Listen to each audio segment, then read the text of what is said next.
Bhrigu was one of the Saptarishis. He looked into the future and said, this is how human beings will be. Till the end of the world, he predicted. Is he talking about you? No. He is talking about humanity as to how it will evolve, what it will do. And if the many combinations and permutations, if they are this kind, what will come towards them? If they are that kind, what will come towards them? Like this, he wrote a map. I want you to see this as a sketch. Suppose you make a sketch of the movement of the wind. Here low pressure is happening means we know wind is going to go there. High pressure is happening means we know wind is going to go away from that. So he made a map of humanity.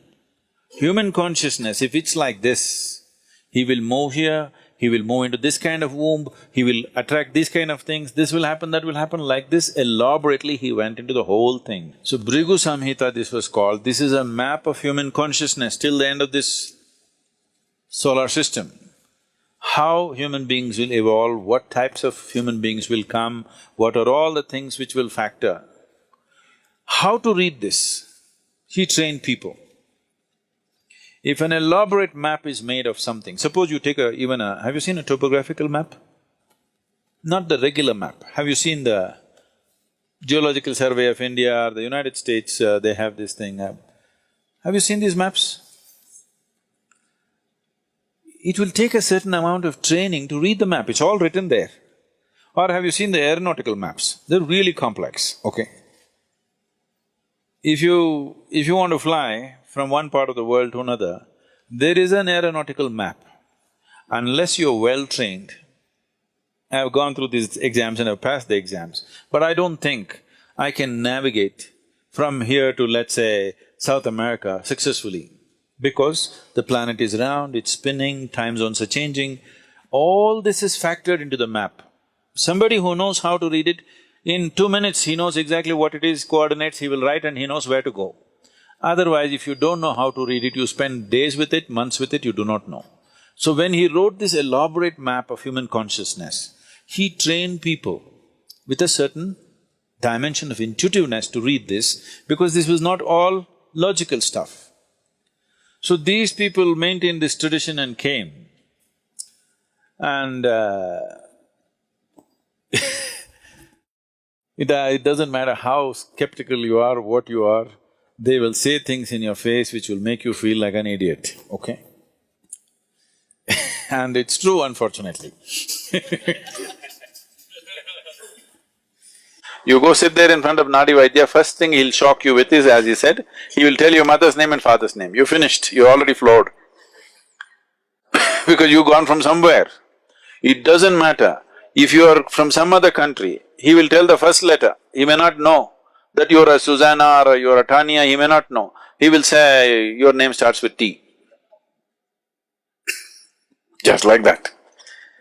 Because he's not looking at your background or your future, nothing. He's just reading a map. By reading the map, he's saying, okay, this is the temperature, this is the elevation, this is that. But it's an intuitive map. Unless he's in a certain state, he cannot do that. So always it should happen around the temple. Vaidishwaran temple is made for this purpose, and it generally happens around that. Now for commercial interest, they've moved everywhere. It may not be as effective, but there are some who are bang on. But if you're on the spiritual path, he will refuse to predict your future, if he's a genuine one, always. So if you go and if he tells your future, that means you're still not on.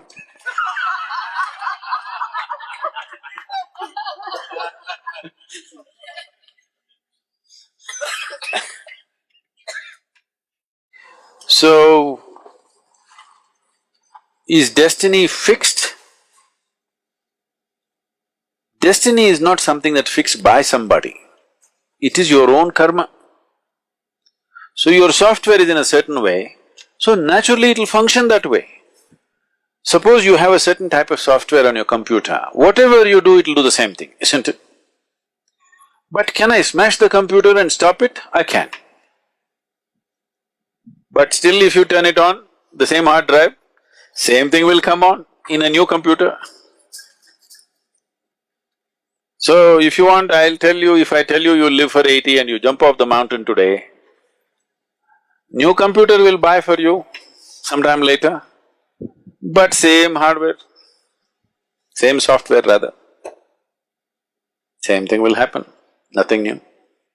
So they're looking at that aspect of life and trying to interpret it in physical terms, which is an interpretation, where there could be mistakes, always. That interpretation may not always be right. But the reading, the fundamental reading, what is the altitude, what is this, what is that, is correct. How to interpret it is the expertise of an individual person.